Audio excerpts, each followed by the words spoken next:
Bismillahirrahmanirrahim. Assalamualaikum warahmatullahi wabarakatuh. Alhamdulillah, tidak pernah berhenti lisan kita memuji dan memuja Allah Subhanahu wa taala atas segala nikmat yang dilimpahkan kepada kita, terutama nikmat Islam dan iman yang dengannya kita jadi mengenal siapa pencipta alam semesta ini, termasuk pencipta diri kita sendiri, dan akhirnya kita punya tujuan dan panduan serta tuntunan hidup. Jadi kita jadi tahu mana yang boleh yang kita kerjakan, mana yang tidak boleh, mana yang bisa kita nikmati, mana yang tidak bisa kita nikmati. Maka seorang muslim wajib bersyukur kepada Allah Subhanahu wa taala karena dia dipandu kepada Islam dan iman ini.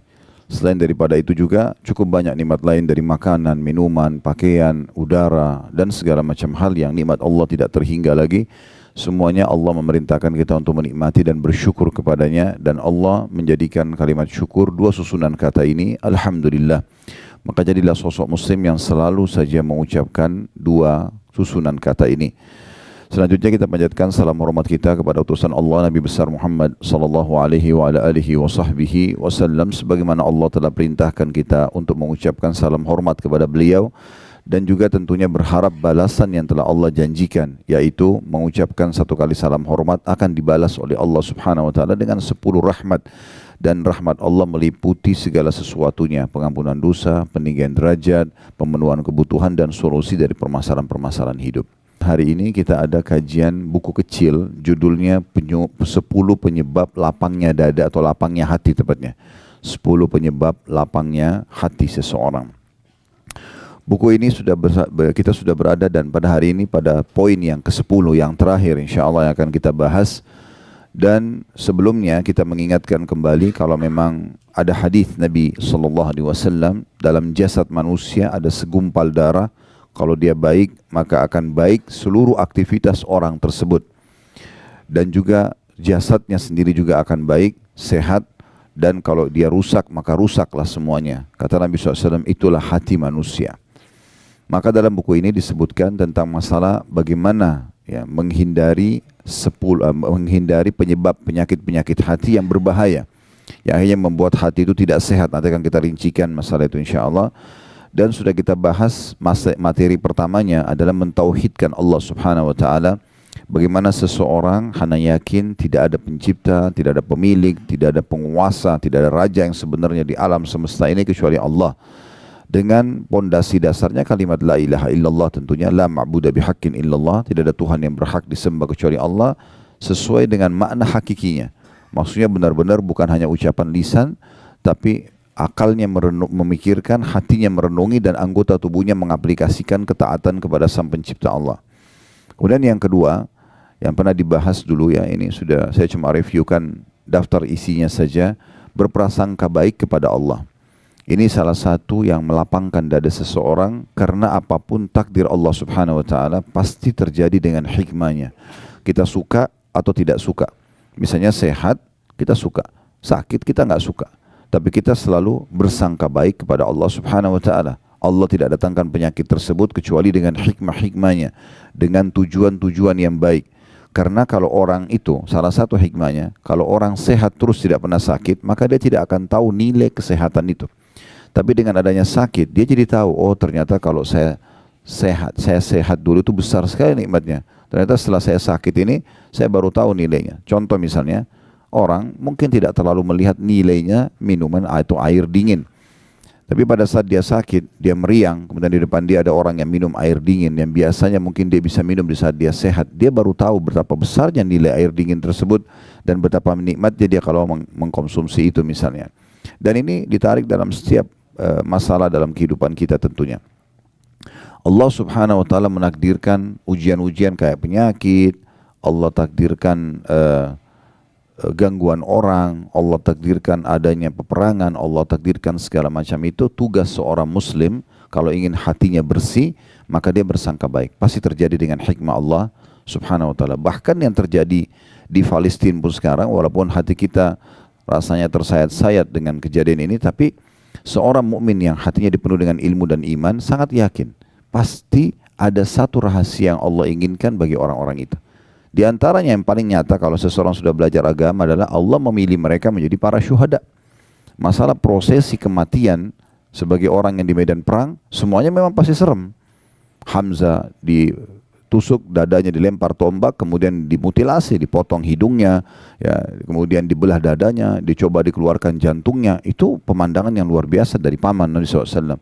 Waktu Nabi lihat, Nabi sempat meneteskan mata, menangis waktu lihat di kancah peperangan. Tetapi Nabi SAW pada saat itu menerima wahyu langsung, dan beliau sampaikan kepada para sahabat, kalau aku diperlihatkan Hamzah di saat ini sedang bertelekan di dipan-dipannya di surga. Artinya kondisi fisik itu bukan menjadi tolok ukur orang ini menderita atau tidak. Mungkin di mata kita yang masih hidup menderita, tapi secara teori agama tidak. Memang begitu prosesinya orang kalau mati syahid, gitu kan?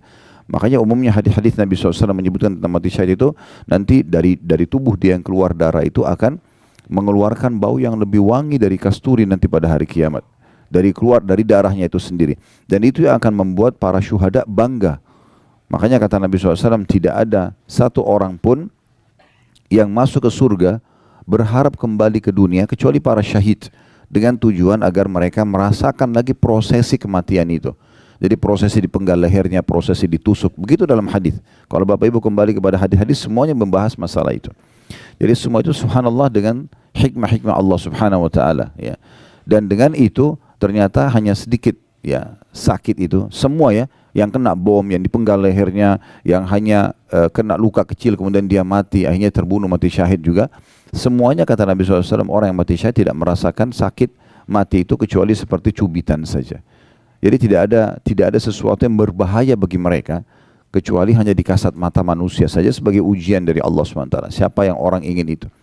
Kata Nabi SAW dalam sebuah hadis, sesungguhnya manusia yang terbaik adalah manusia yang selalu hatinya terpaut ingin mati di jalan Allah Subhanahu wa taala, dimanapun dia mendengarkan berita yang menakutkan atau mengejutkan, maka dia segera memegang tali kekangan kudanya dan dia mengejar tempat tersebut berharap dia terbunuh atau dia mati di jalan Allah Subhanahu wa taala. Karena memang harus melalui proses seperti itu.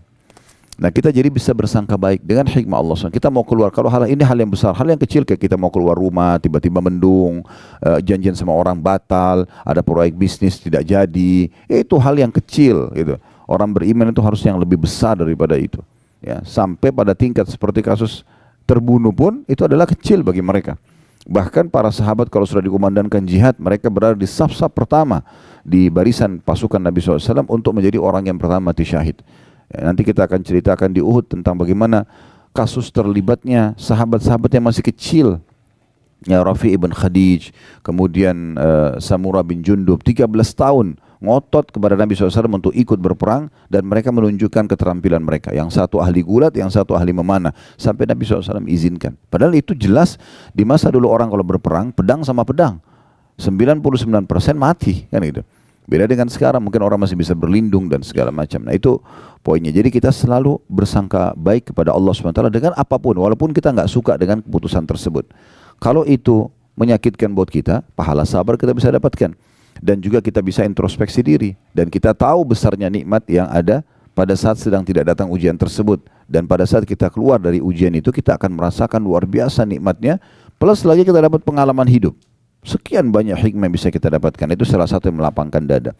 Kemudian yang ketiga, ilmu syar'i. Belajar agama seperti ini itu salah satu sebab lapangnya dada yang luar biasa. Artinya kalau tidak ada ilmu syar'i, tidak belajar atau mengulang-ulanginya atau memperkaya diri dengan terus mendengarkan, maka berarti dia tidak akan lapang dadanya, ya. Nah, ilmu syar'i itu seperti misalnya ada yang hadir di pengajian begini, contoh, ya. Kemudian dia pernah melakukan perbuatan dosa. Dia tersentuh dengan satu ayat, satu hadis, sebuah kisah, dia meneteskan air mata, saya salah, kembali. Itu manfaatnya luar biasa. Mungkin kalau dia tidak hadir ilmu syar'i, dia tidak akan sadari kesalahannya dan akan berbahaya buat dia di kehidupan dunianya, karena dia terus bisa mengulangi kesalahan tersebut. Jangan nanti Allah Subhanahu wa taala akan mendatangkan kebencian manusia dari perbuatan itu, kemudian ada siksa kubur, ya, kematian yang buruk, siksa kubur, kemudian juga berat di mahsyar, tambah lagi neraka nanti di akhir. Jadi semua itu dengan hikmah-hikmah Allah Subhanahu wa taala, di antaranya belajar ilmu syar'i ini melapangkan dada. Yang keempat itu sudah disebutkan oleh penulis, masalah berzikir, banyak berdoa kepada Allah Subhanahu wa taala. Ini bukan hanya berzikir, bukan hanya berdoa, tapi banyak berdoa, banyak berzikir. Tidak ada waktu yang kita lewatin, kesempatan kecuali kita berdoa. Apa saja momen yang kita lihat, Contoh kita lihat sebuah nikmat depan mata kita. Kita berdoa agar nikmat itu tidak dihilangkan oleh Allah SWT dan Allah tambahkan serta Allah berkahi. Pasangan hidup, anak-anak, harta melimpah. Jangan berhenti itu berdoa. Doa itu adalah senjata yang paling baik bagi seorang muslim. Begitu juga pada saat kita sedang melihat satu ujian yang ditimpakan pada orang lain, kesempatan emas kita berzikir kepada Allah dan berdoa karena kita sedang tidak diujikan. Dan juga kita berharap Allah SWT tidak timpakan kepada kita. Dan sekian banyak bahasan sudah disinggung pada saat itu. Nanti Bapak Ibu jemaah haji terus secara khusus yang belum mengikutinya bisa melihat di playlist YouTube insyaAllah ya. Kemudian yang selanjutnya ada yang kelima adalah bersegera meninggalkan segala macam maksiat dan muhasabah untuk introspeksi diri. Kalau ada pelanggaran-pelanggaran agama itu pasti akan menyempitkan dada. Berarti kalau ada poin itu harus segera meninggalkannya. Dan setiap maksiat sekecil apapun sampai sebesar apapun sangat ya relevan atau sangat dekat sekali dengan hukuman dari Allah Subhanahu wa taala. Yang keenam itu adalah senantiasa melaksanakan kewajiban-kewajiban, mengemas sebaik mungkin kewajiban yang Allah berikan. Jadi jangan sampai kita sholat malam yang kalau kita ibaratkan supaya mudah difahami, dia ikan teri ya, membuat ikan paus sholat subuhnya lewat ya. Sementara yang ini yang wajib, harusnya dia lebih khusyuk, dia lebih tepat waktu, dia lebih perhatian dengan yang wajib-wajibnya.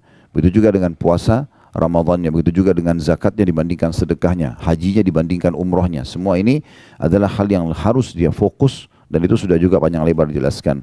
Yang ketujuh, bergaul dengan orang-orang saleh. Ini juga sudah dijelaskan, nanti akan kita singgung lagi karena di poin ke-10 nanti ada singgungan masalah ini. Yang kedelapan, membaca Al-Quran dan rutin membacanya sehingga menjadi tak sahabatnya atau memang bacaan rutinnya ya. Ngerti tidak ngerti. Dan di saat itu kami sudah jelaskan tentang 4 hal yang merupakan hak Al-Quran, membacanya ngerti tidak ngerti. Dengan cara diurut dari Al-Fatihah, Al-Baqarah, Al-Imran, terus An-Nisa, Al-Ma'idah, Al-An'am sampai surah nomor 114 ya. Ulangi lagi, begitu terus. Yang kedua, tadabbur. Tadabbur itu berarti membaca hanya beberapa ayat saja dari surah-surah tertentu, tujuannya untuk merenungi makna-makna dan mengambil ilmu dan hikmahnya. Kita boleh dari surah yang kita menarik bagi kita, misalnya kita ingin tahu kenapa dalam Al-Quran ada nama-nama hewan, ada surah Al-Baqarah sapi betina, ada An-Naml semut, ada An-Nahl lebah, gitu kan. Ini semua ada Al-Fil gajah. Kenapa Allah SWT menamakan ini? Lalu kita tadabburi, kita baca pendapat para ulama, kita baca terjemahannya, tafsirnya, sebab turunnya ayat itu kalau ada. Semua ini akan menambah kepada kita iman kepada Al-Quran. Yang ketiga, menghafalnya. Terus berusaha menambah hafalan demi hafalan, pelan-pelan, dan semoga saja sebelum meninggal Allah SWT bisa sempurnakan dengan lengkap 30 juz. Ya, jangan selalu mengkat diri kita mengatakan, oh saya kayaknya udah nggak mampu, saya sudah berumur, ini terlalu berat 30 juz. Jangan lihat 30 juznya, mulai saja menghafal dan usahakan kalau tidak bisa sepekan sekali bertambah hafalannya, atau setiap hari bertambah hafalannya, maka sepekan sekali. Kalau nggak bisa sebulan sekali, kalau nggak bisa setahun sekali. Bertambah satu surah pendek, beberapa ayat Al-Quran, gitu kan. Yang penting menghafal, karena derajat di surga nanti itu akan diraih dengan sangat mudah bagi para penghafal Al-Quran. Karena kata Nabi SAW, nanti para penghafal Al-Quran akan dikatakan pada hari kiamat, bacalah sebagaimana kau baca di dunia, sesungguhnya kedudukanmu adalah tempat akhir ayat yang kamu baca. Sebagian ulama mengatakan tangga-tangga surga untuk mencapai derajat tertinggi itu sejumlah ayat-ayat Al-Quran. Sehingga kalau dia baca satu ayat diangkat satu tangga. Begitu terus sampai dia tiba di tempat tertinggi. Yang keempat, yang terakhir, mengamalkan isinya. Kemudian yang kesembilan, berbuat baik kepada sesama. Jadi bagaimana kita membantu orang lain, memuliakan orang lain dan segala macam hal. Ini kemarin di pelajaran Riyadhus Shalihin sudah kita singgung sebenarnya ya. Ini juga sudah kami bahas pada pekan lalu sebenarnya di bahasan buku ini. Tidak diulangi lagi karena kita akan masuk ke materi ke-10 untuk melapangkan dada, yaitu membuang kedengkian hati dan berkeinginan keras untuk membersihkannya. Nah, kita akan bicara di poin ke-10 ini penyakit-penyakit hati ya. Jadi hati itu punya penyakit-penyakit. Ulama membagi hati Bapak Ibu sekalian menjadi 3 bagian. Ada hati yang paling sehat ya. Kemudian ada hati yang sakit dan ada hati yang mati. 3 hati ini memang dirincikan oleh para ulama ya. Kalau hati yang sehat ini hati yang diisi semuanya dengan keimanan, ilmu agama dan ketakwaan kepada Allah Subhanahu wa taala. Caranya harus banyak belajar ya. Dengan banyak belajar maka akhirnya hati kita itu selalu menjadi lunak, tunduk kepada Allah Subhanahu wa taala, bisa menerima takdir Allah, bisa memahami tentang fenomena kehidupan ini. Maka itu yang Allah sebutkan dalam Al-Qur'an, yauma la yanfa'u malun wala banun illa man atallaha biqalbin salim, ya. Pada hari kiamat nanti harta dan anak-anak itu tidak akan pernah berguna lagi, bisa menolong kita, ya, kecuali dia selamatkan dirinya dulu, kalau lebih amalnya baru bisa membantu. Kecuali kata Allah SWT, orang yang menghadap kepada Allah dengan hati yang bersih. Nah, hati yang bersih ini ulama menjelaskan tentang masalah hati yang bersih itu. Hati yang berisikan dengan tauhid kepada Allah SWT itu nomor satu dulu. Selalu saja dalam hatinya cuma ada satu Tuhan. Dia yakin kalau dia sedang sehat, sedang ada nikmat, yang ciptakan dia Allah, yang ciptakan nikmat itu Allah, yang bisa pertahankan hanya Allah. Kalau sedang ada ujian, dia sakit misalnya, atau ada gangguan, dia yakin yang ciptakan dia Allah, yang ciptakan masalah itu Allah, yang bisa memberikan solusi hanya Allah. Sehingga hatinya penuh dengan ketakwaan kepada Allah SWT, dan dia tauhidkan hatinya. Ya, kayak ini butuh banyak sekali belajar agama dan berharap agar Allah Subhanahu Wa Taala menambahkan keimanan dalam hatinya. Saya pernah jelaskan dan saya ingatkan kembali, ilmu syar'i yang Bapak Ibu belajar ini seperti duduk seperti sini 1 jam, 2 jam dengarin, atau dengarin online kalau kita sekarang, itu pondasi keimanan. Tidak bisa iman kita itu ada dalam hati yang membuat kita bisa menerima takdir Allah, kita bisa bersabar kalau ada ujian, kita bisa bersyukur kalau ada nikmat, kecuali dia harus ada imannya. Nah, iman ini pondasinya yang bisa mendatangkan dia hanya ilmu agama, nggak ada yang lain. Duduk majelis ilmu begini nanti akan datang keimanan. Iman itu kalau sudah ada di atasnya ilmu syar'i, karena pondasinya kuat dari ilmu syar'i, maka dia akan bisa mengubah apa saja. Orang buruk menjadi baik, orang bodoh menjadi pintar, orang penakut jadi pemberani, orang pelit jadi dermawan, semua bisa berubah. Maka ini dimaksud dengan hati yang baik, ya, hati yang suci, hati yang bersih. Ya, dan kata ulama dianjurkan agar setiap orang kalau hatinya sudah ada dalam keadaan ini, dia tidak boleh membiarkannya rusak. Rusaknya dengan penyakit-penyakit hati. Contoh iri dan dengki, hasad, ini yang jadi poin bahasan nanti insya Allah. Kemudian ria, ya, penyakit-penyakit hati yang lain itu cukup banyak, ya. Di antaranya itu orang yang suka menanamkan rasa dendam dalam hati sehingga memicu setiap kali, ya, ada masalah sekecil apapun maka yang akan dilampiaskan adalah emosional, bukan yang didahulukan memaafkan misalnya. Sementara hati yang luluh itu, hati yang baik adalah hati selain mentauhidkan Allah, bertakwa kepada Allah SWT, hati yang penuh dengan amalan-amalan baik dalam hati. Amalan hati itu ikhlas, takwa kepada Allah, kemudian memaafkan orang lain, ridho dengan takdir Allah. Itu yang harus didahulukan. Jadi kalau orang isi hatinya dengan hal-hal yang baik, maka hatinya akan menjadi hati yang sehat sebagaimana Allah SWT sebutkan tadi. Kemudian ada hati yang sebaliknya, hati yang mati. Hati yang mati ini, teman-teman sekalian, jauh sekali dari Allah SWT. Tidak pernah ada zikrullah di situ, tidak pernah ada mentauhidkan Allah, tidak ada amalan-amalan hati, ikhlas, takwa kepada Allah, gitu kan. Tidak ada sama sekali. Hati yang seperti ini, kata ulama, gampang sekali. Antara Ibnu Qayyim rahimahullah mengatakan, gampang sekali jauh dari agama, gampang sekali putus asa. Kita mungkin lihat, ya, berapa orang atau banyak contoh-contoh orang yang tidak ada, hatinya mati, tidak ada keimanan dalam hatinya, walaupun jasadnya sempurna, orangnya tampan, cantik, kaya, ujungnya bunuh diri misalnya. Ya, ujungnya itu malah berbuat hal-hal yang tidak baik dalam kehidupan dia. Dan gampang sekali, sedikit ujian datang dia tidak bisa melewati ujian tersebut. Ini hatinya mati. Kenapa teman-teman kita di Palestina masih bisa melalui kehidupan padahal sudah seperti ini? Itu karena hatinya hidup mereka. Jawaban-jawaban mereka yang tersebar di medsos itu luar biasa itu. Saya lihat ada satu orang kakek yang sudah tua, rambutnya putih semua, dia berdiri dekat rumahnya yang sudah hancur. Ditanya, seorang disengaja diwawancarai, tapi orang ini juga bukan seorang wartawan, hanya sekedar orang yang kebetulan ingin tahu tentang kondisi, menyebarkan berita. Pada saat itu ditanya, bagaimana keadaan anda sekarang? Dia bilang, alhamdulillah saya masih hidup. Ini di sebelah rumahnya yang hancur, dan ditanya di rumah situlah rubuh bangunan tersebut kena dibom oleh Israel. Ya, semoga Allah hancurkan mereka karena ini memang perbuatan yang sangat keji. Istrinya dan anaknya meninggal di situ. Semua harta dia tertimbun, hancur semua, toko dia yang dia dagang situ habis. Dia bilang, alhamdulillah saya masih hidup. Kata orang itu, bagaimana anda melewatin semua ini? Dia bilang, alhamdulillah saya terima takdirnya Allah. Allah menginginkan seperti ini. Alhamdulillah istri sama anak saya sudah mendahului saya ke surga.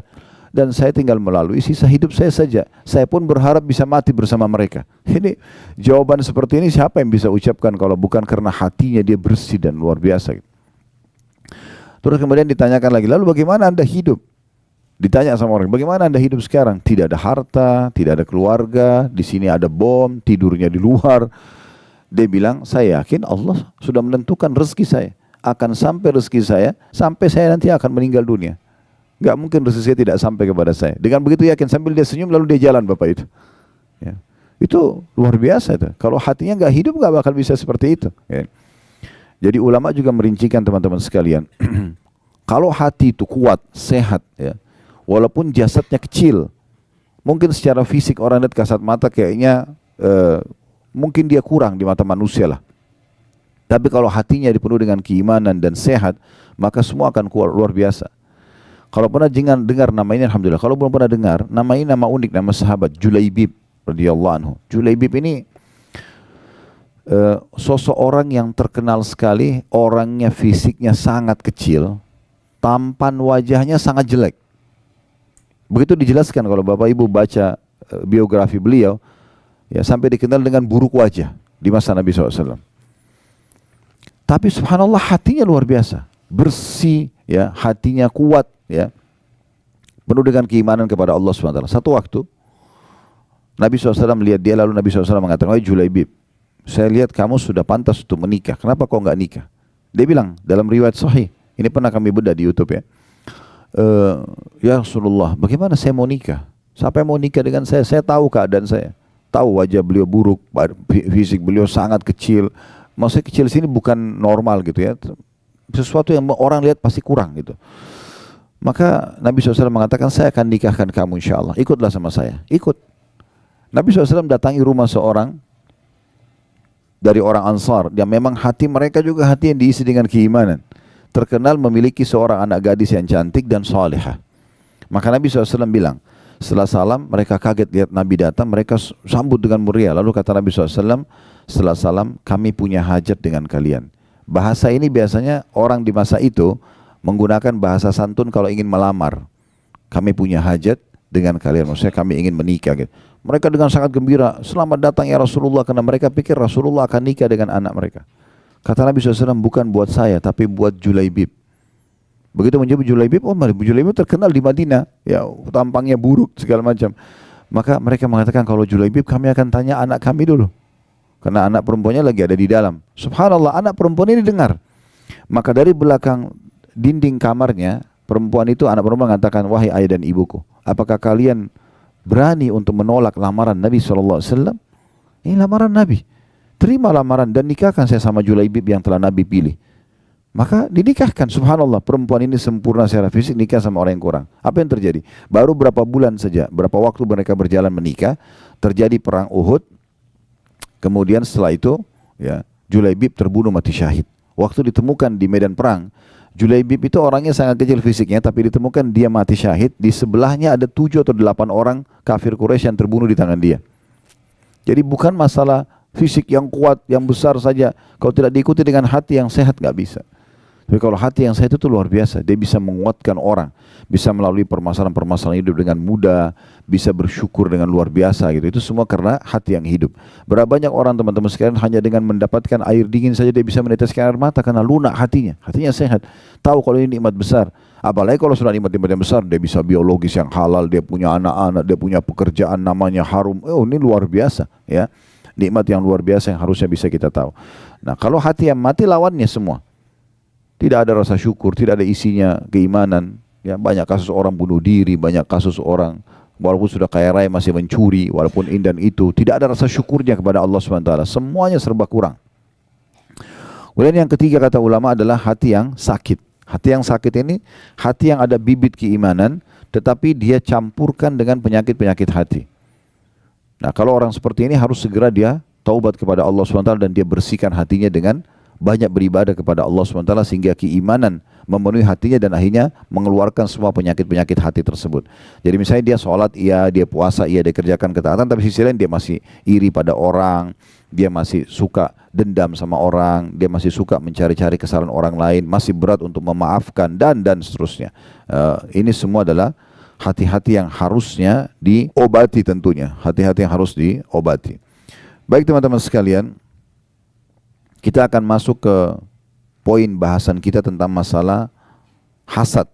Salah satu penyakit hati ini adalah hasad, iri, ya. Nah, ini yang akan membuat dada itu sempit.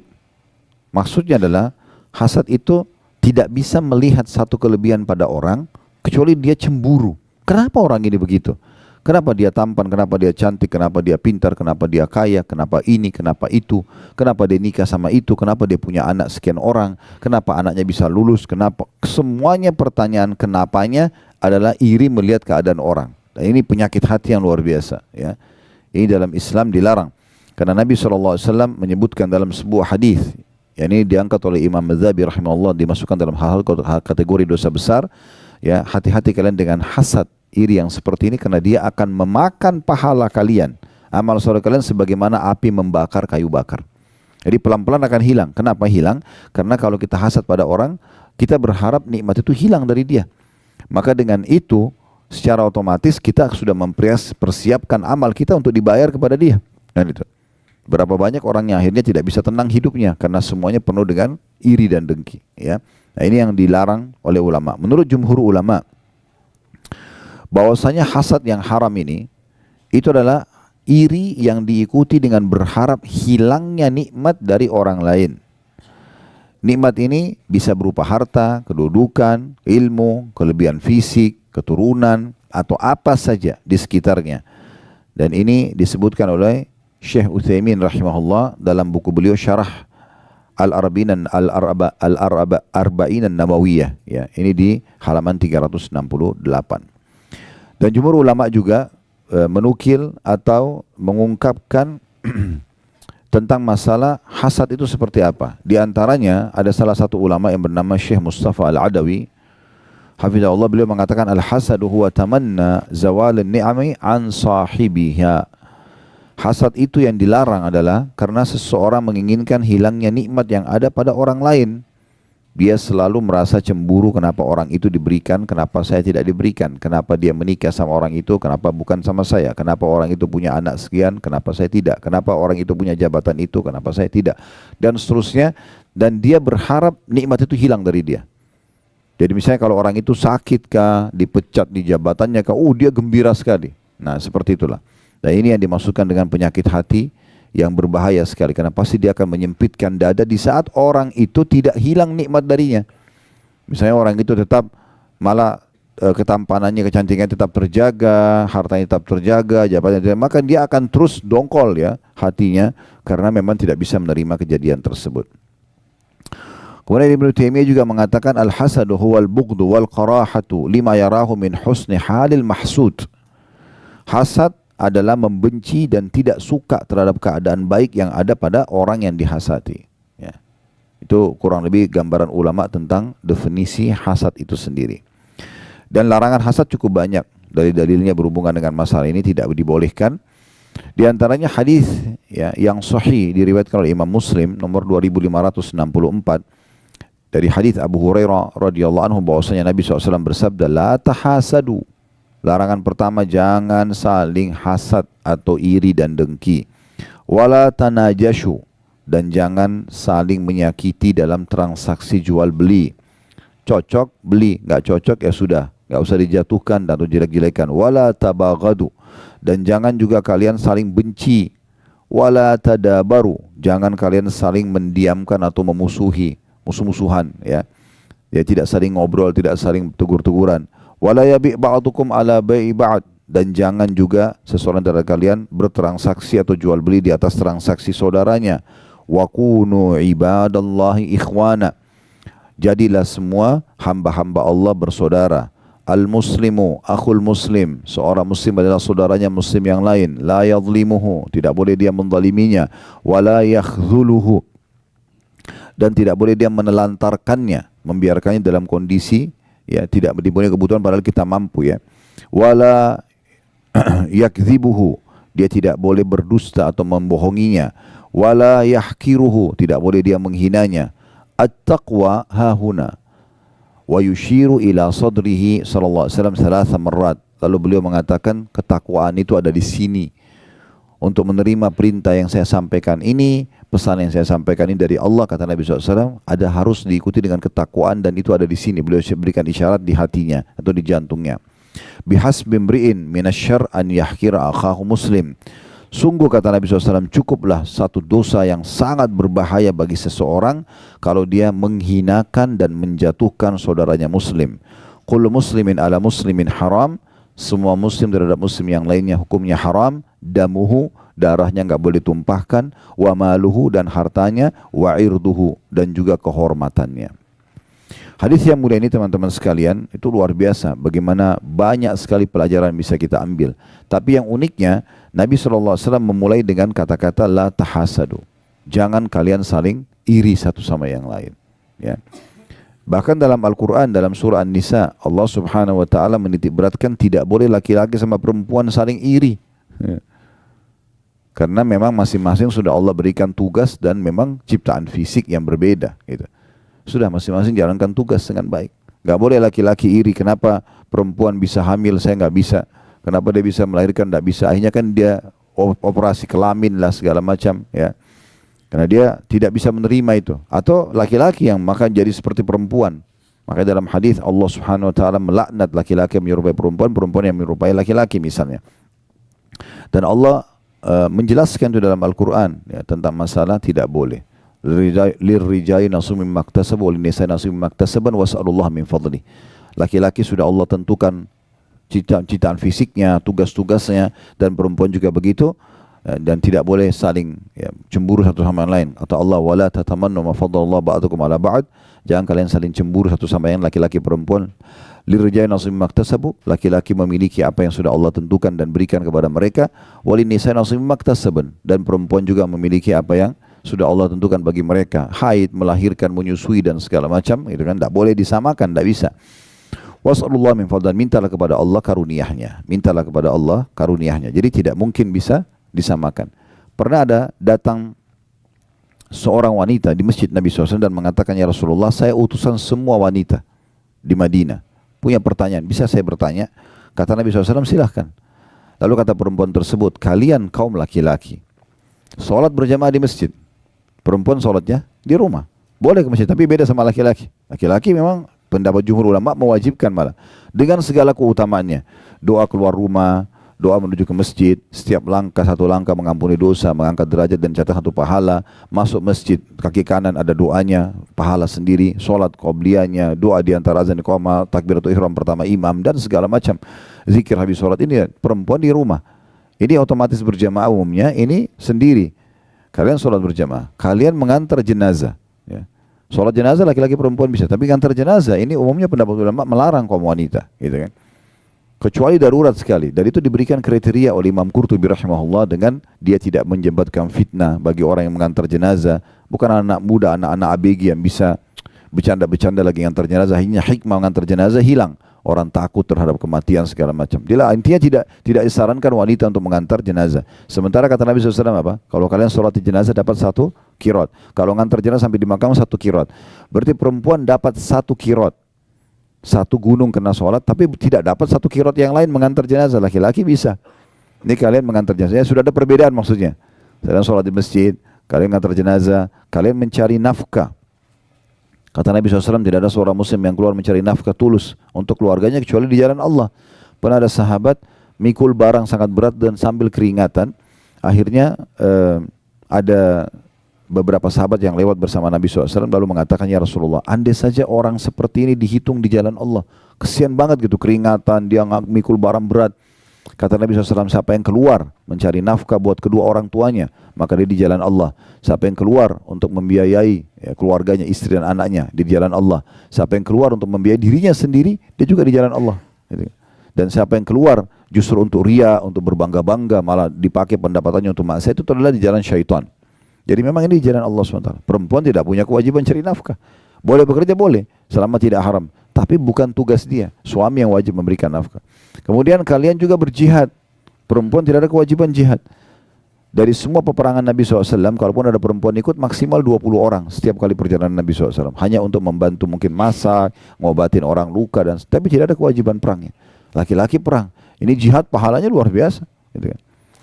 Maka yang terjadi adalah perempuan ini mengatakan, pertanyaan saya Rasulullah, sementara kami perempuan mengurus rumah kalian, mengurus anak-anak kalian, mengurus rumah kalian, dan menjadi tempat syahwat kalian. Ini perempuan bilang begitu, tempat pelampiasan biologis.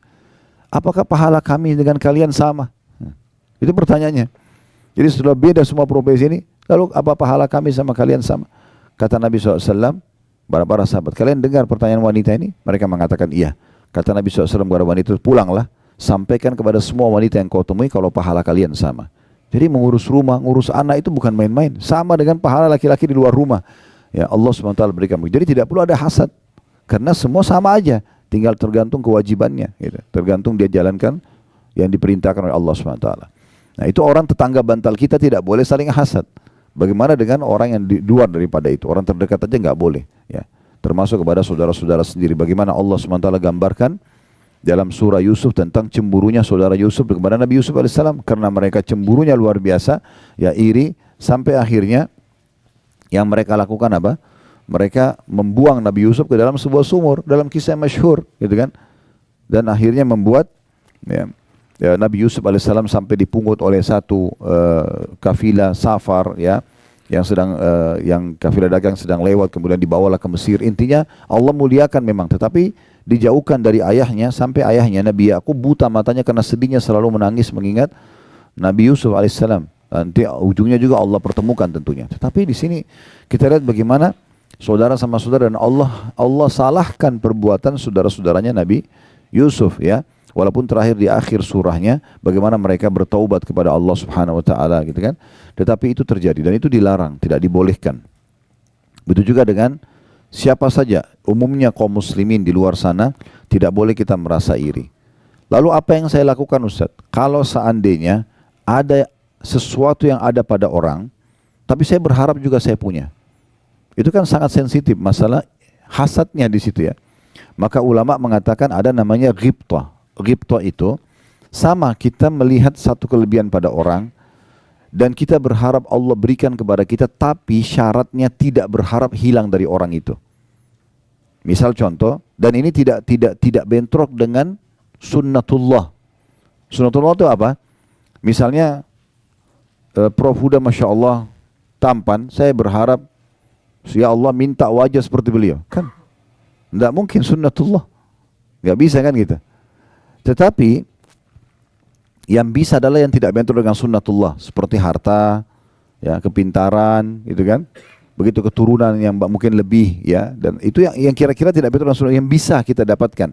Nah itu bisa ghibthah namanya. Ghibthah itu kita berharap agar diberikan juga kepada kita seperti orang itu, tapi ingat syaratnya tidak berharap hilang dari orang itu. Itu ghibthah. Itu yang sesuai dengan hadis Nabi SAW, la hasada illa fitnatain. Tidak ada hasad kecuali pada dua orang. Rajulun ata'allahu Qur'ana fayutlu ana al-lail wa ala an-nahar. Seseorang yang Allah berikan Al-Quran lalu dia sibuk membaca di siang dan malam hari. Ya. Wa rajulun ata'allahu malan fahu yunfiku. Ya. Dan orang yang diberikan ana al-lail wa ana an-nahar, dia diberikan harta kemudian dia sibuk sedekahkan di siang dan di malam hari. Nah ini dua orang, au kama qala Nabi SAW, dua orang ini yang boleh kita merasa iri. Oh ternyata orang ini kaya raya tapi sibuk infak. Mungkin kita kaya tapi enggak berinfak, gitu kan? Atau kita belum punya harta tapi kita ingin seperti dia. Atau ada orang yang pintar sekali, dia mengajar sana sini, banyak prestasinya, buku-buku dia bestseller, apalah segala macam. Kita berharap bisa seperti dia. Maka itu semua tidak bentrok dengan sunnatullah dan tidak berharap hilang dari orang tersebut. Nah, orang hasad itu beda. Kalau tetangganya beli AC, dia yang kedinginan. Nah, itu hasad. Tetangganya beli mobil, dia dongkol, kenapa beli mobil baru? Begitu tetangganya mundur, tabrak pagar, syukurin tuh. Nah, karena memang dia tidak suka itu kan. Tapi kalau orang yang ghibthah beda. Orang itu baru beli rumah baru. Oh Masya Allah, berkahi dia ya Allah, dan berikan saya lebih baik dari dia, atau sama dengan itu, boleh. Itu enggak masalah. Subhanallah, ada satu hal yang saya lihat dari teman-teman saya yang ada di sini, di Saudi. Dan itu kayak sudah memasyarakat di sini. Kalau kita kayak cerita ini, saya kemarin baru misalnya seorang dokter buka klinik. Pertama ucapan mereka itu, Barakallahu fiik, semoga Allah berkahi, semoga Allah begini, semoga Allah kembangkan, begitu. Karena mereka faham hadis Nabi SAW, tidak ada seorang muslim yang mendoakan muslim yang lain kecuali malaikat di atas kepalanya mengatakan wala kamithluhu wala kamithlu. Kau akan dapat yang sama, kau akan dapat yang sama. Jadi sebenarnya kita kalau doakan, kalau ada misalnya ada orang kaya nih, ada orang sukses, kita bilang doakan supaya dia lebih sukses. Mungkin kita akan bertanya untuk apa? Dia sudah sukses. Sebenarnya doa yang kita panjatkan, semoga Allah berkahi dia ya Allah, semoga apalah langgengkan hubungan rumah tangganya, semoga ini dan itu sebenarnya kita sedang doakan diri kita sendiri. Dan kita akan mendapatkan sesuai dengan doa kita. Tapi kalau sebaliknya kita mengatakan, ya Allah hilangkan nikmat itu dari dia, sebenarnya malaikat juga mengatakan, kau akan dapat yang sama. Doa kita kepada Allah untuk orang itu belum tentu diterima, tapi doa malaikat untuk kita diterima sama Allah SWT. Nah ini kita harus memahami baik-baik tentang masalah hasad itu. Jadi tidak dibolehkan sama sekali. Ya, kita harus hati-hati sekali. Ya. Kemudian Nabi SAW juga mengatakan tentang masalah wala tanajashu, dan jangan kalian saling menyakiti dalam transaksi jual beli. Ini juga sama nih, penyakit hati kadang-kadang. Ada orang nih contohnya yang di poin ini, dia mau beli satu produk, dia sudah suka produk itu sebenarnya, dan dia tahu sebenarnya kalau dia beli, ya itu udah cukup. Nanti kalau dia seorang pedagang, dia beli harga 100.000 rupiah, dia udah tahu sebenarnya orang ini pun mungkin sudah ada keuntungan, tapi dia tahu dia bisa jual 200.000, dia bisa jual 500.000. Tapi karena hatinya nggak bersih, dia berharap memeras orang itu sampai pokoknya maksimal. Kalaupun untungnya sekecil mungkin, dan dia akan ambil keuntungan sebesar mungkin. Ini tidak ada dalam orang yang hatinya bersih gitu. Udah kita beli produk, kita merasa cocok, kita tahu kita bisa ambil keuntungan, udah berikan saja, kasih saja. Biarkan Allah yubarik lahu, Allah berkahi dia. Kenapa kita harus iri orang ini akan dapat keuntungan berapa? Apalagi sampai telusuri berapa dia dapat keuntungan. Dia harusnya tidak boleh begitu dan begitu. Untuk apa? Biarkan saja. Allah sudah tentukan rezeki kan gitu. Kita tinggal mengatur, dan kita punya hak untuk negosiasi, tapi yang masuk akal. Nah itu yang dimaksud di sini, jangan tanajashu.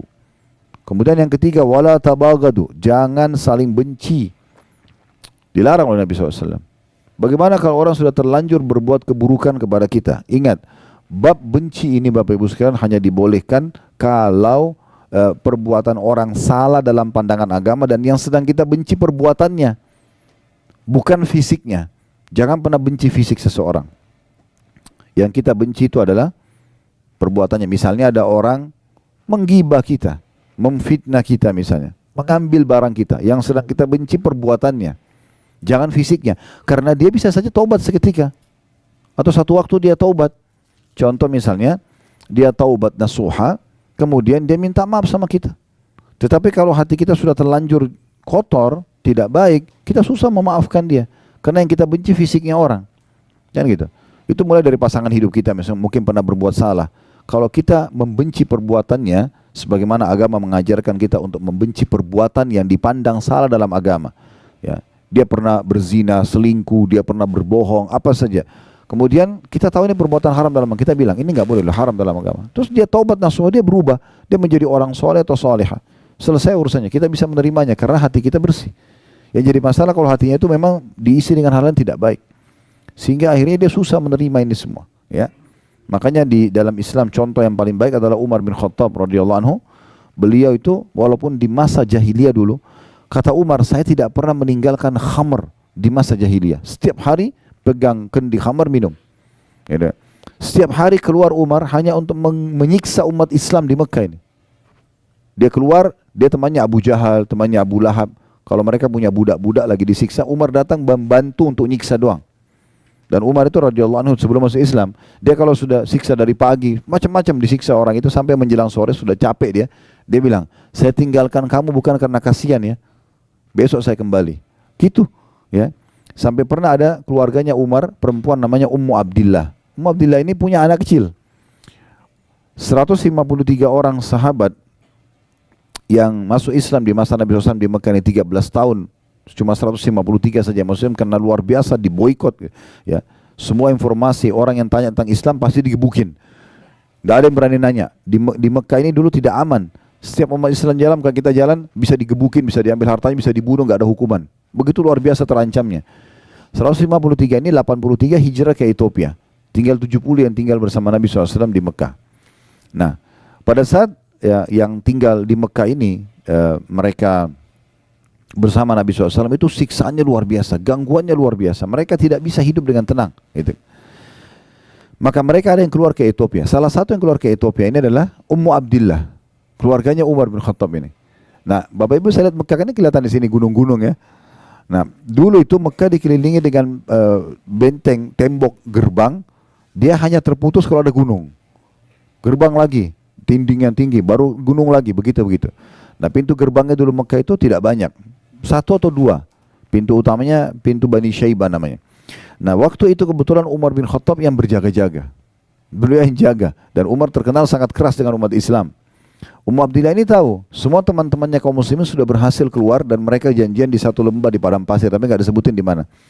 Ummu Abdillah ini tahu, oh Umar sedang berjaga. Maka apa yang terjadi? Ummu Abdillah muter jauh, naik gunung. Turun dari gunung supaya tidak lewati pintu gerbang. Dengan hikmah Allah SWT, Umar bin Khattab ini lewat, memang lagi ngecek keamanan Mekah, lewat di sebelah gunung itu. Ketemu sama Ummu Abdillah lagi turun dari gunung. Dia kaget, malam-malam, menjelang pagi, menjelang subuh. Dia kenal, Ummu Abdillah, apa yang buat kau naik gunung gini, untuk apa? Dari sukunya dia. Maka Ummu Abdillah mengatakan, betul-betul ya, kami ini tidak bisa tenang hidup dengan kalian, walaupun kita punya hubungan kekerabatan. Di dalam Mekah kalian larang kami beribadah dan beriman kepada Allah, kami pun mau keluar kalian tidak izinkan. Umar pada saat itu pertama kali lunak hatinya untuk umat Islam. Sebagian ulama sejarah mengatakan ini sebab dia masuk Islam. Salah sebagian ulama ya. Awal mula dia tersentuh. Lalu dia mengatakan, memang kau mau kemana? Kata Umar, perempuan di masa itu kan bukan kayak sekarang naik pesawat, aman, tiket, ada pengawasan. Gak ada orang naik kuda, jalan kaki, bisa dirampok tengah jalan. Zaman dulu tuh kayak mustahil orang keluar, apalagi malam hari. Maka kata dia, saya mau ke Habasyah, baik ke Ethiopia, menyelamatkan agama saya. Mulai Umar berenung, lalu Umar mengatakan, pergilah Ummu Abdillah, semoga kau dilindungi. Pergilah Ummu Abdillah ini, ketemu sama teman-temannya di padang pasir. Lalu mereka tanya semua, kenapa kau terlambat Ummu Abdillah? Dia cerita, yang jaga pintu gerbang Umar. Saya naik gunung, jadi saya selamatkan diri. Tapi dengan hikmah Allah saya turun ketemu Umar. Oh, mereka semua penasaran, tahu Umar ini luar biasa gitu benci dengan Islam. Maka kata mereka, lalu apa yang terjadi? Umar mengatakan kepada saya, kau mau kemana? Saya ceritakan semua. Setelah saya ceritakan semua, dan Umar mengizinkan saya pergi. Bahkan Umar mengatakan, semoga kau dilindungi. Lalu kata salah satu orang yang hadir di situ dari sahabat-sahabat Nabi mengatakan, mudah-mudahan jadi sebab masuk Islamnya Umar. Apa kata mayoritas sahabat? Kalau Umar tidak mungkin masuk Islam sampai unta masuk ke lubang jarum. Karena kayak nggak mungkin masuk Islam gitu. Kayak nggak masuk akal mereka bisa masuk Islam. Lalu mereka diam semuanya. Subhanallah, betul. Beberapa hari setelah itu, Umar bin Khattab mendengar kekacauan, maksudnya bagi dia ini sudah kekacauan di Mekah. Kenapa kok ada agama baru ini? Sehingga membuat suami istri bisa berpisah, keluarga sama keluarga berpisah. Yang satu beriman pada risalah Nabi SAW, yang satu tetap menyembah berhala. Dia keluar nenteng pedang, saya mau bunuh Muhammad sekarang. Gitu niatnya keluar. Di tengah jalan dia ketemu dengan satu orang sahabat. Lihat, di Mekah ini dulu terkenal Bapak Ibu sekalian, Umar itu kalau sudah pegang pedang, berarti dia mau bunuh orang. Udah, dan kalau dia sudah keluar, dia mati atau orang itu mati. Begitu prinsipnya. Jadi sangat tegas. Maka orang ini lihat, ditanya, hai Umar mau kemana? Dia bilang, saya mau bunuh Muhammad. Karena orang ini takut nanti dia datang bunuh Nabi. Maka Nabi itu ada di pinggiran kota Madinah, itu di rumahnya Darul Arqam ya. Satu sahabat yang umurnya cuma 16 tahun, tapi Masya Allah dia siapin rumahnya untuk menampung dakwah Nabi SAW. Yang jelas waktu itu, dia mau alihkan, lalu dia mengatakan, kenapa kau cari Muhammad? Tapi dia sembunyikan keislamannya. Sementara adikmu sendiri perempuan, adik Umar bernama Fatimah, sudah masuk Islam, masuk agama Muhammad. Umar tambah marah. Apa benar? Dia datang ke rumah adiknya. Rupanya adiknya lagi belajar Al-Quran sama suaminya dan terdengar suara. Diketuk pintu, terlambat dibuka, didobrak pintu sama dia. Dia masuk. Apa yang kamu baca tadi? Dan seterusnya. Dia marah-marah. Akhirnya dia mau ambil Quran itu, adiknya tahan. Maka dipukul, dia pukul adiknya. Ya, dalam beberapa riwayat sejarah dikatakan dia pukul dan akhirnya adiknya jatuh. Suaminya, si adiknya ini, suaminya Fatimah atau adik iparnya dia mau membantu tapi dipukul juga. Mereka tidak berani sama Umar. Melihat kejadian tersebut, Umar tersentuh. Ini agama apa kalian ini? Kenapa kok sampai begini kalian belahnya gitu? Maka Umar bilang, tolong kasih kepada saya mau baca. Kata adiknya, tidak bisa, kau kafir najis. Kalau kau sudah mandi baru saya kasih. Begitu dalam buku sejarah. Maka Umar mandi lalu kemudian dia buka, dia baca surah Toha, surah nomor 20 dalam Al-Quran. Beberapa ayat pertama. Kurang lebih maknanya, kami turunkan Al-Quran bukan untuk membuat musydih hai Muhammad. Kemudian ada cerita Nabi Musa alaihissalam, isinya luar biasa dan dia ngerti dalam bahasa dia, tersentuh hatinya. Lalu Umar mulai, yang tadinya badannya sangat ditinggikan, orang yang kekar dan orang yang pemberani, tiba-tiba dia tuntukin, ibaratnya lihat ini kayaknya ada perubahan dengan baca Quran. Maka tiba-tiba dia mengatakan, tolong tunjukkan di mana Muhammad. Lalu dipandulah sampai ketemu dengan Nabi SAW. Waktu dari jauh dia datang, dia masih pakai baju perangnya, dia masih pegang pedangnya. Maka sahabat yang lihat dari lantai 2-nya rumahnya Arqam ini, ya, melihat Umar datang. Semua sahabat ketakutan.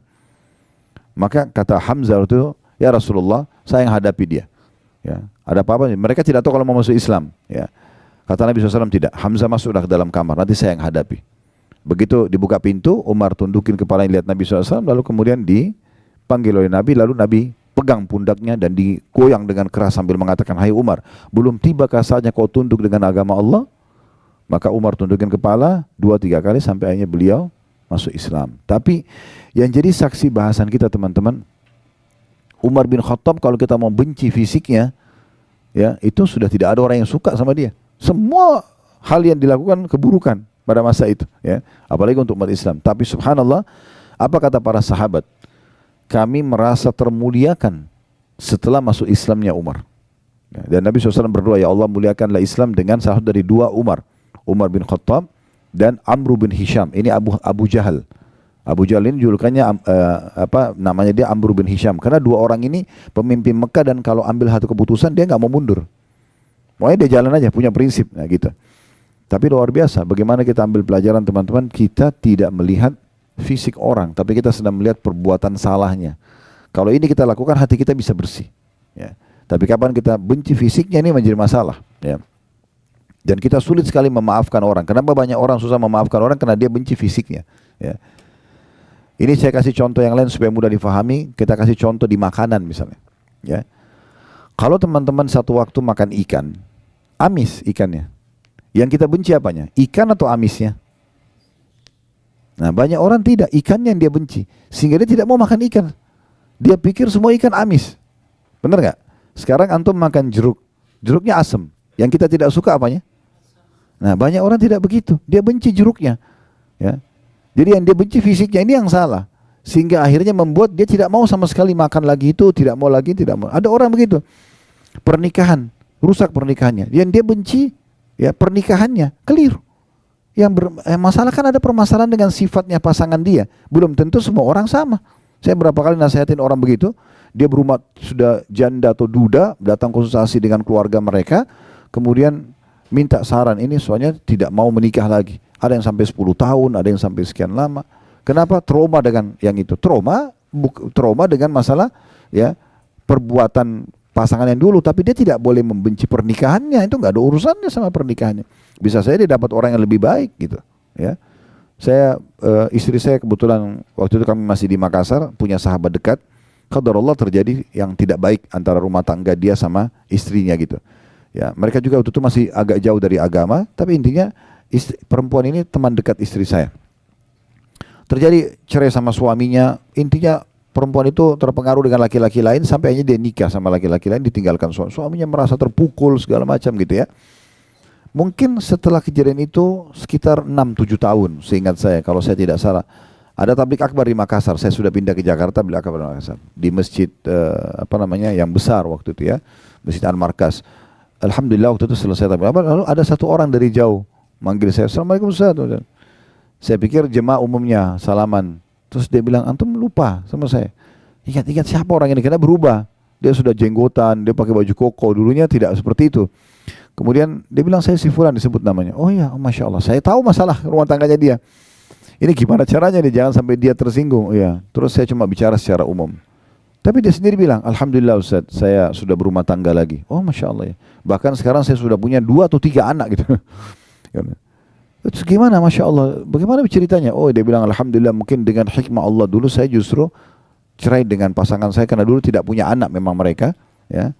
Dan dengan perbuatan yang dilakukan istrinya akhirnya Allah pisahkan, dan Alhamdulillah Allah kasih sekarang saya muslim yang baik, dan saya sekarang punya rumah tangga bahagia. Nah karena dia tidak benci, dia tidak trauma dengan pernikahannya, dia cuma trauma dengan perbuatan istrinya, dia bisa menikah lagi contohnya.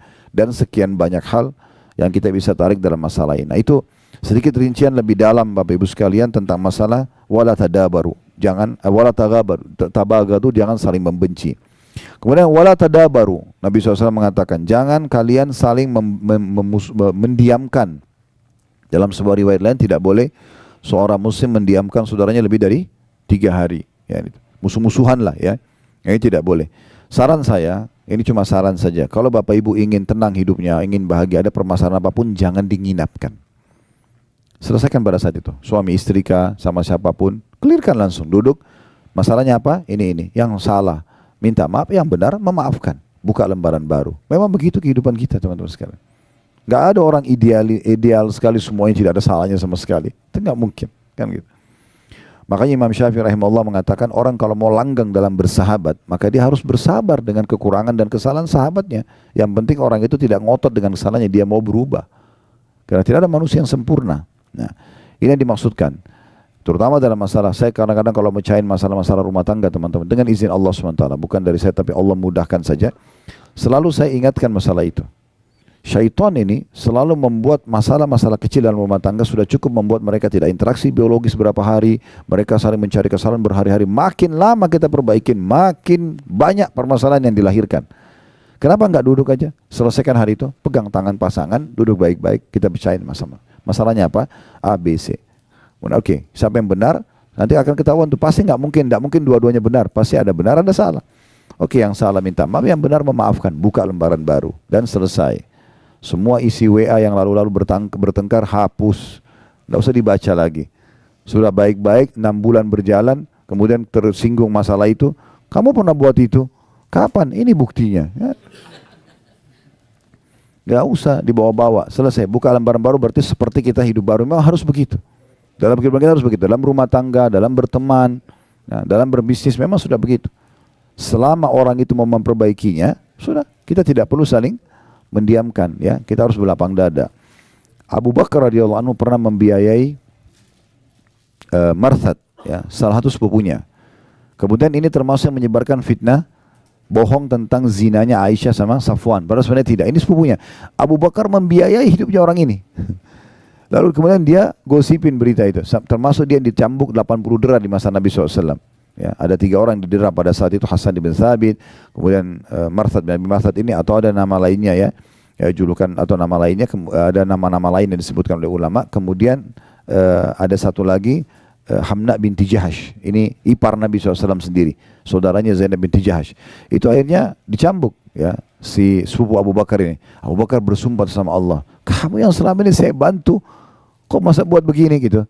Demi Allah saya tidak akan bantu kamu lagi. Itu normal manusiawi kan? Kita bantu tapi dia malah yang menyebarkan gosip yang tidak benar tentang anak kita itu. Tapi Allah SWT turunkan dalam surah An-Nur, ya.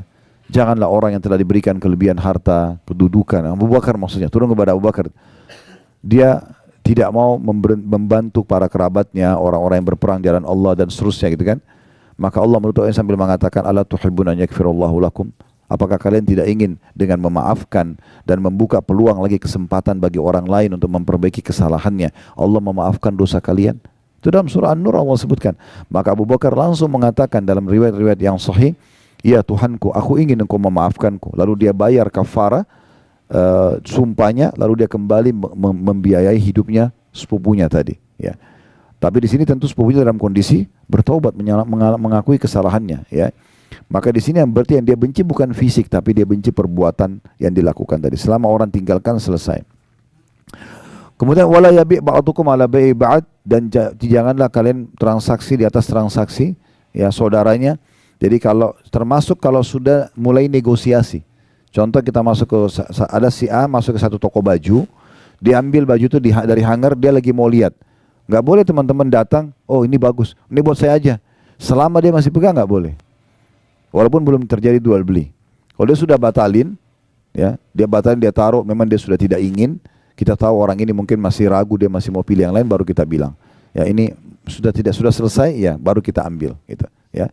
Itu begitu saya tidak boleh. Apalagi kalau orang sudah bayar DP, orang sudah transaksi, baru kita batalin dengan cara kita memberikan harga yang lebih mahal. Ini semua hukumnya haram. Transaksi sudah jadi hilang keberkahannya. Kemudian kata Nabi SAW, "Wa kunu ibadallah ikhwana." Jadilah hamba-hamba Allah yang semuanya bersaudara.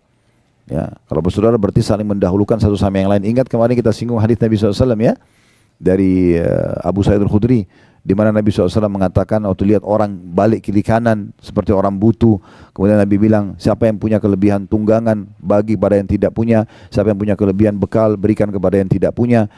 Sampai kata Abu Sa'id, Nabi SAW sebutkan berbagai macam jenis harta sampai kami mengira tidak ada lagi kelebihan muslim terhadap muslim lain dari harta saudaranya.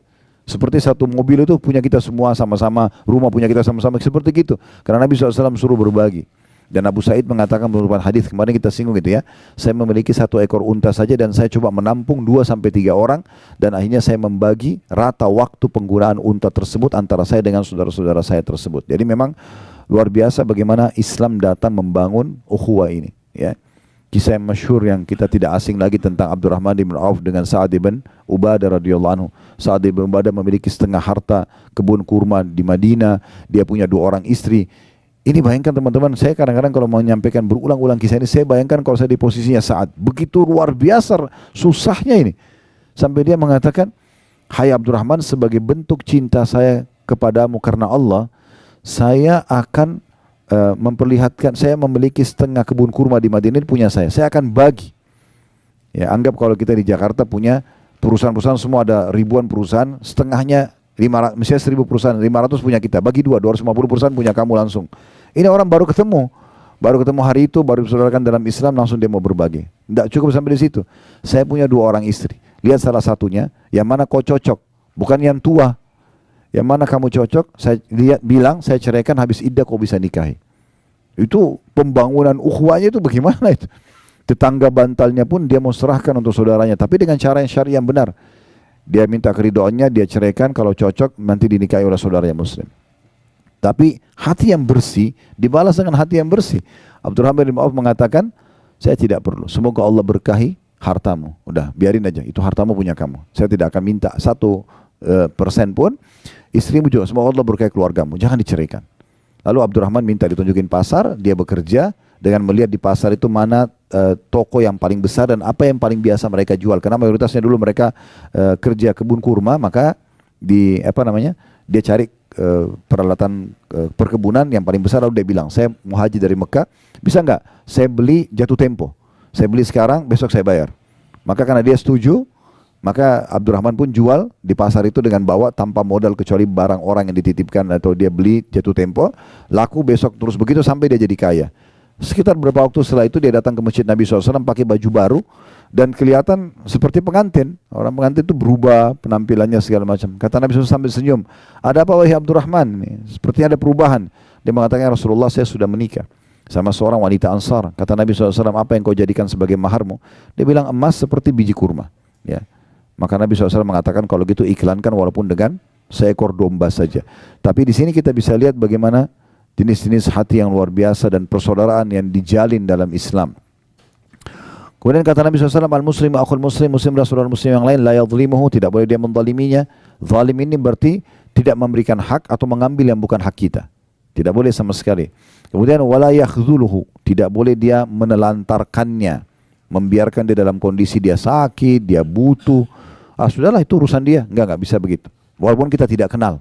Ya, makanya sebagian orientalis, orang-orang non-muslim yang belajar Islam, pusatnya di Kanada, mereka punya kampus sendiri, dan itu banyak melahirkan di tengah-tengah umat Islam orang-orang liberal, ya, yang memang pemahamannya kita sudah tahu di negeri kita pun ada, semoga Allah kasih hidayah semuanya, ya, boleh, semuanya toleransi, semuanya segala macam, tidak ada batasan mana yang boleh, mana yang tidak boleh dalam agama Islam.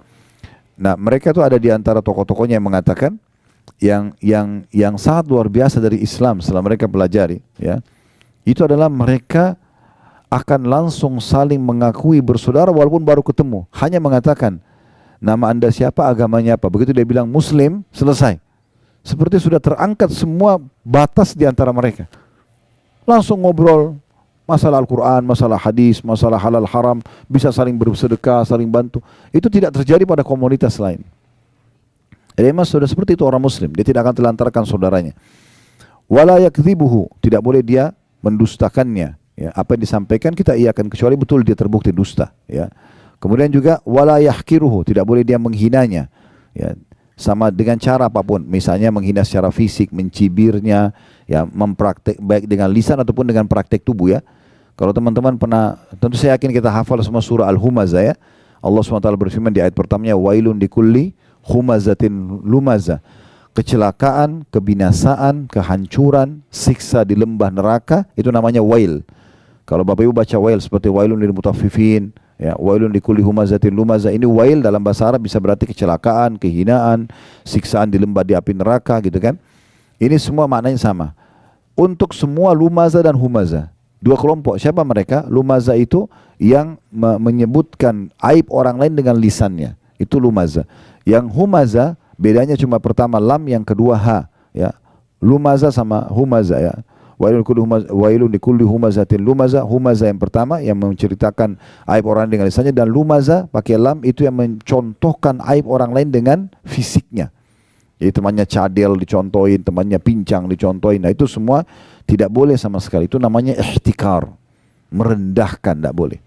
Nah Nabi SAW mengatakan, kalau seseorang antara kalian melihat apa yang tidak ada pada dirinya, ada pada diri orang lain, misalnya orang lain pincang, orang lain tuli, orang lain cadel, apalah kekurangan fisik yang tidak ada pada kita, kata Nabi SAW, siapa yang lihat sesuatu kurang dari seseorang dan tidak ada padanya, dia membaca, Alhamdulillahilladzi afani mimma btala bihi.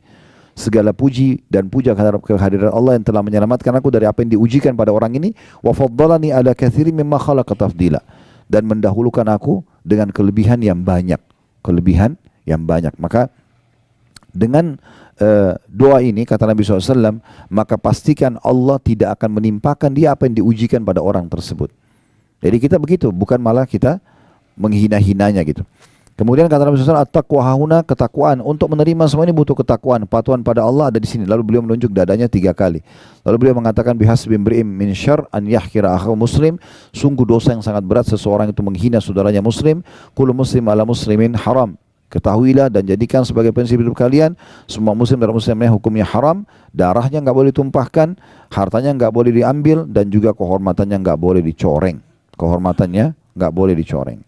Baik, ini gambaran tentang masalah hasad itu sendiri. Saya akan coba bacakan sebagai penutup apa yang ditulis oleh penulis di poin ke-10, dan dengan ini tentunya buku ini alhamdulillah sudah selesai kita bedah, dan buku ini buku kecil, buku saku sebenarnya. Saya biasa kadang-kadang juga membedah buku-buku begini supaya tema tertentu habis, kemudian kita lanjut lagi ke tema yang lain gitu ya. Nah, kata penulis di sini tentunya dalam buku ini, dan buku ini ditulis oleh Darul Wahyin ya. Beliau mengatakan, hati yang bersih adalah sebab penting sebab penting yang menyebabkan kelapangan hati seseorang. Dan itu otomatis akan mendatangkan kegembiraan dan kebahagiaan untuknya. Saya ulangi lagi, hati yang bersih, bersih dari kesyirikan, dari maksiat, dari segala macam hal yang tadi sudah kita berikan rinciannya. Dan sudah kita rincikan lebih dalam lagi penyakit-penyakit hati yang dalam hadis baru saja kita jelaskan. Hati yang bersih adalah sebab terpenting yang menyebabkan kelapangan hati, yang akan mendatangkan kegembiraan dan kebahagiaan untuknya. Sementara dendam dan dengki adalah penyakit hati yang paling berbahaya dan pasti akan menyempitkan dada seseorang. Lalu kata beliau, Ibnu Qayyim rahimahullah mengatakan, di antaranya ya, ini perkataan Ibnu Qayyim nanti kita jelaskan lebih jauh. Bahkan ya, yang terbesar ialah membuang kedengkian dalam hati. Maksudnya kalau mau lapang dada, kata Ibnu Qayyim, di antara cara yang paling baik, yaitu seseorang kalau mau mengeluarkan dan membuang kedengkian hati ialah, di antaranya yang untuk meluapkan lapang dada, bahkan yang terbesar adalah mengeluarkan dan membuang kedengkian hati. Jadi bagaimana kita keluarkan dari hati kita? Ini adalah di antara sifat-sifat tercela yang menyebabkan hati sempit dan tersiksa, serta menghalanginya dari mendapatkan kebersihan hati. Sebab ketika manusia melakukan sebab-sebab yang bisa melapangkan dadanya, sedangkan ia tidak membuang sifat-sifat tercela tersebut dari hatinya, maka itu tidak berguna untuk melapangkan dadanya ya, atau tidak ada gunanya kalau dia lapangkan dada sementara masih ada penyakit-penyakit hati dalam hatinya. Maksimal kata beliau, ia memiliki 2 unsur yang masuk pada hatinya, dan hati tersebut akan dikuasai oleh unsur yang lebih dominan dari keduanya. Dia baik, bersih, atau dia jahat gitu. Ya. Maka kita harus pilih salah satunya. Karena itu hendaklah anda, semoga Allah subhanahu wa ta'ala, ini kata Ibnu Qayyim ya, semoga Allah subhanahu wa ta'ala memelihara anda, berkeinginan keras untuk membersihkan hati anda dan menjauhkan dari segala yang dapat menyempitkannya. Tinggalkanlah permusuhan, kebencian, dan kedengkian kepada orang lain. Cintailah orang lain sebagaimana anda mencintai diri anda sendiri. Jadi kalau kita tidak ingin dihasati, tidak ingin diganggu, jangan juga lakukan pada orang lain. Sebagaimana kita suka dimuamalai, muamalailah orang lain dengan sama. Ini sejalan dengan firman Allah SWT dalam surah Ar-Rahman, hal jazaul ihsani illa ihsan. Semua kebaikan akan dibalas dengan kebaikan. Jadi secara rasional juga kita kalau tutur kata yang lembut, orang akan balas lembut. Ya, kita tatapan matanya syahdu, tangan kita dermawan, kita suka membantu, maka akan sama responnya dari orang lain gitu ya. Cintailah orang lain sebagaimana anda mencintai diri anda sendiri, niscaya anda menjadi orang yang paling bahagia di dunia dan juga di akhirat. Lalu kemudian beliau mengatakan, semoga Allah Azza wa Jalla memberikan taufik kepada kita semua dan memberikan kebaikan dan kebahagiaan dunia dan akhirat. Lalu dengan itu penulis menutup bukunya dengan kalimat yang terakhir tadi. Intinya teman-teman sekalian dari bahasan kita, bagaimana seseorang membersihkan hatinya dari segala macam jenis hasad itu sendiri, dan sudah kita jelaskan bagaimana dia membersihkan hatinya, dan juga sudah kita jelaskan mana yang dibolehkan dalam Islam, ya, yaitu ghibthah tadi. Kita berharap nikmat yang ada pada diri orang selama tidak bentrok dengan sunnatullah bisa kita dapatkan, tapi dengan tidak hilang dari orang tersebut. Allahu a'lam. Wassalamualaikum warahmatullahi wabarakatuh.